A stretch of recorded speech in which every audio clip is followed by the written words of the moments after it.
Assalamualaikum warahmatullahi wabarakatuh. Jumpa lagi bersama Ibu Apri. Kita akan belajar mata pelajaran IPA kelas 9 semester 2. Dalam kesempatan ini kita akan membahas sub materi induksi elektromagnetik. Induksi elektromagnetik adalah gejala timbulnya listrik pada suatu penghantar yang disebabkan oleh pengaruh medan magnet yang berubah-ubah. Michael Faraday adalah seorang ahli fisika berkebangsaan Inggris yang berhasil menemukan generator pada tahun 1831 dan menemukan induksi elektromagnetik ini pada tahun 1834. Berdasarkan penemuannya tersebut, Michael Faraday melakukan penyelidikan tentang hubungan antara kelistrikan dan kemagnetan. Kemudian mengemukakan hipotesisnya bahwa perubahan medan magnet dapat menghasilkan arus listrik. Untuk membuktikan hipotesisnya, Faraday kemudian melakukan eksperimen dengan menggerakkan magnet batang masuk keluar ke dalam kumparan kawat yang kedua ujungnya dihubungkan dengan galvanometer. Dalam eksperimen tersebut, jarum galvanometer menyimpang ke kanan ketika kutub utara magnet batang bergerak ke dalam kumparan. Dan kemudian jarum galvanometer menyimpang ke kiri ketika kutub utara magnet batang dikeluarkan dari kumparan. Hal ini berarti arus listrik yang mengalir dalam rangkaian arahnya berubah.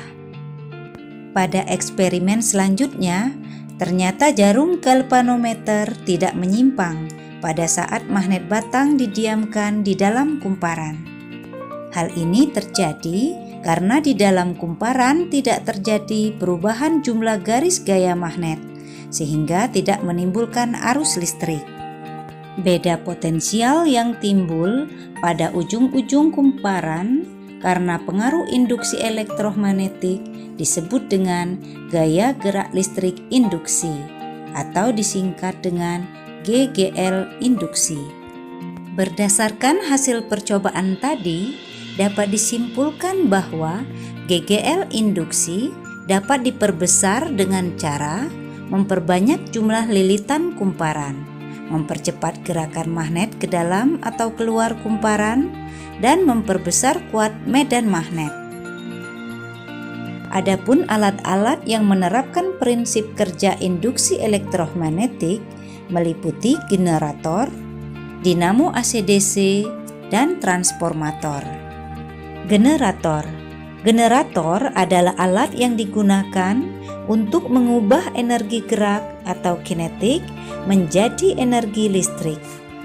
Generator dapat menghasilkan gaya gerak listrik induksi yang lebih besar dibandingkan dinamo, sehingga generator digunakan sebagai pembangkit listrik bertegangan tinggi. Generator AC atau alternator dapat menghasilkan arus listrik bolak-balik dengan cara menggunakan cincin ganda.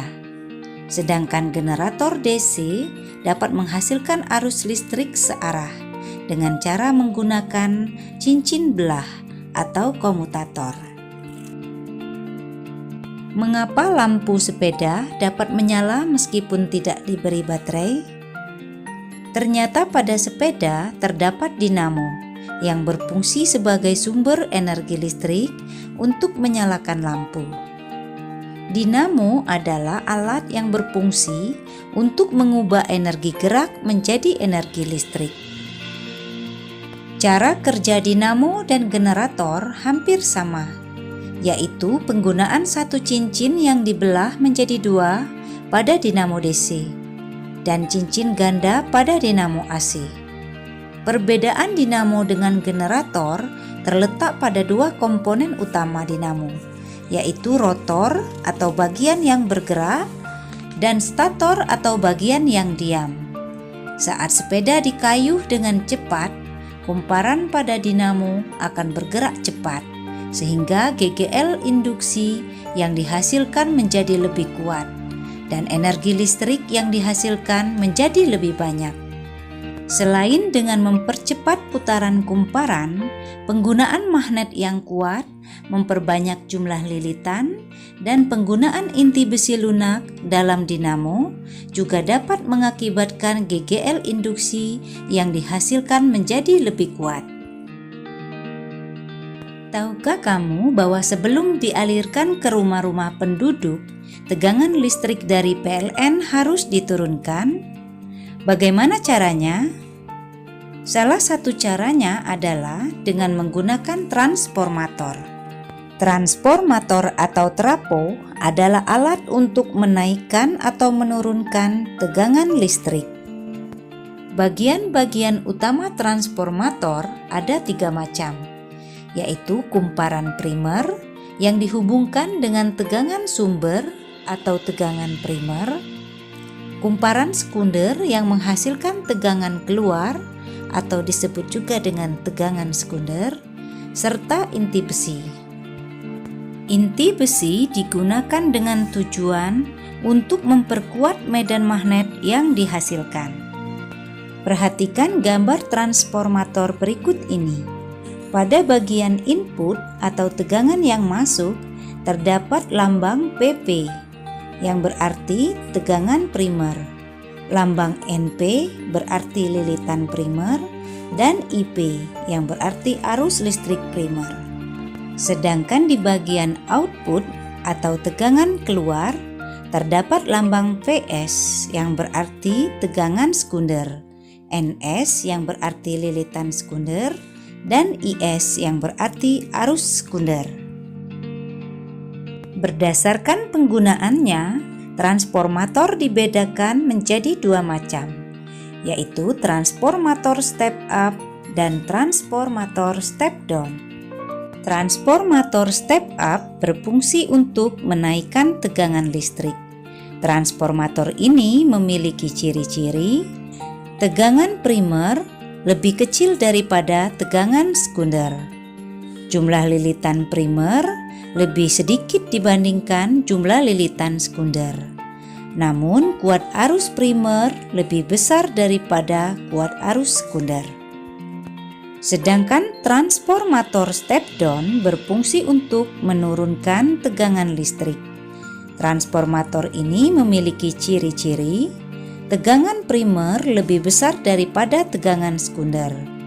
Jumlah lilitan primer lebih banyak daripada lilitan sekunder. Sebaliknya, kuat arus primer lebih kecil daripada kuat arus sekunder. Pada transformator ideal, energi listrik yang masuk ke dalam kumparan primer akan dipindahkan seluruhnya ke dalam kumparan sekunder. Hal ini mengakibatkan besar efisiensi transformator menjadi 100%. Atau secara matematis dibuat dengan rumus PP per PS sama dengan NP per NS sama dengan IS per IP. PP adalah tegangan primer dengan satuan volt. PS adalah tegangan sekunder dengan satuan volt. NP adalah lilitan primer dengan satuannya lilitan. NS adalah lilitan sekunder dengan satuannya lilitan. IP adalah arus primer dengan satuan ampere, dan IS adalah arus sekunder dengan satuan ampere. Sahabat IPA, ayo kita terapkan rumus tersebut di dalam pembahasan contoh-contoh soal berikut ini. Soal, perhatikan tabel data dari 2 transformator berikut ini. Di dalam tabel terdapat 2 jenis transformator, transformator P dan transformator Q. Dengan lilitan primer atau NP ada di dalam tabel, lilitan sekunder atau NS ada di dalam tabel, tegangan primer atau PP ada di dalam tabel, dan tegangan sekunder atau PS ada juga di dalam tabel. Berdasarkan data di atas dapat disimpulkan bahwa untuk menjawab soal ini, pertama-tama kita tentukan dahulu jenis transformatornya. Untuk mengetahui jenis transformator, kita bisa melihat nilai NP dan NS atau nilai PP dan PS. Di sini nilai NP untuk transformator P, NP-nya 5000. Kemudian NS-nya 2500. Nah, di sini terjadi penurunan dari 5000 lilitan menjadi 2500 lilitan. Sehingga transformator P disebut sebagai transformator step down. Atau bisa juga kita lihat dari nilai PP dan PS-nya, yaitu PP 100 kemudian turun menjadi 50, maka disebut dengan transformator step down. Sedangkan transformator Q dari nilai NP-nya 250 lilitan menjadi NS-nya 4500 lilitan. Ini berarti naik, maka disebut sebagai transformator step up. Atau bisa juga dilihat dari nilai PP ke PS-nya, yaitu 50 kemudian naik menjadi 150. Nah, baru bisa kita tentukan transformator P. Kita lihat pilihan jawabannya. Di sini transformator P yang A step up, sedangkan yang sudah kita dapatkan adalah step down. Maka ini salah. Step up yang B juga salah. Step down ini ada kemungkinan benar, dan yang D juga step down ada kemungkinan benar. Sekarang kita cek keterangan selanjutnya. PP lebih besar daripada PS. Kita lihat di dalam tabel. Ternyata nilai PP untuk transformator P ini, nilai PP-nya lebih besar daripada PS. Maka ini benar. Lalu kita lihat untuk transformator Q. Transformator Q ini adalah step up. Nah, ini juga benar. Kita lihat keterangan selanjutnya, NP lebih kecil daripada NS. Kita lihat di sini. NP untuk Q 250 dan ternyata benar lebih kecil daripada NS 4500. Maka jawabannya untuk soal ini adalah C. Soal kedua. Perhatikan gambar transformator berikut ini. Jika transformator pada gambar merupakan transformator ideal, besar tegangan listrik yang terjadi pada lampu adalah. Nah, untuk menjawab soal ini, kita harus ingat rumus umum transformator, yaitu PP per PS sama dengan NP per NS sama dengan IS per IP. Nah, sekarang kita cari apa-apa yang diketahui di dalam soal ini. Diketahui di bagian input ini terdapat tegangan primer yaitu 220 volt dan lilitan primer 400 lilitan. Lalu di sebelah kanan ini terdapat lilitan sekunder NS 100 lilitan, dan ditanya berapa besar tegangan listrik yang terjadi pada lampu.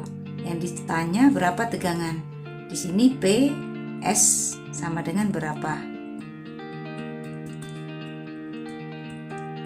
Maka jawab, kita gunakan rumus karena di sini ada tegangan dan ada lilitan, maka kita gunakan rumus PP per PS sama dengan NP per NS.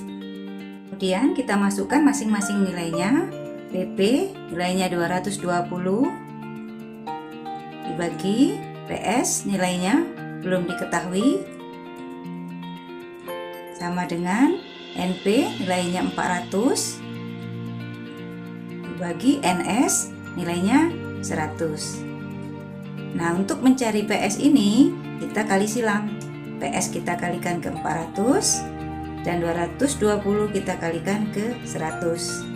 Maka kita tulis PS sama dengan garis yang 400-nya kita letakkan di bagian bawah, 220 dikali 100 kita letakkan di bagian atas. PS sama dengan, ini bisa kita samakan 0 habis 1, Ini juga 1 habis.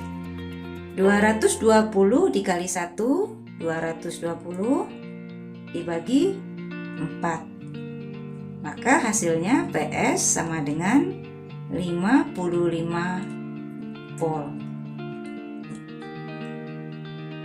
Jadi, pilihan dari jawaban di atas adalah A. Efisiensi transformator adalah persentase perbandingan antara daya pada kumparan sekunder dengan daya pada kumparan primer sebuah transformator. Perhitungan efisiensi transformator yang tidak ideal ini dapat dilakukan dengan menggunakan rumus sebagai berikut. Efisiensi transformator selalu kurang dari 100%, sebab saat digunakan, transformator selalu menghasilkan panas, karena energi listrik yang masuk ke dalam kumparan primer akan dirubah menjadi energi kalor.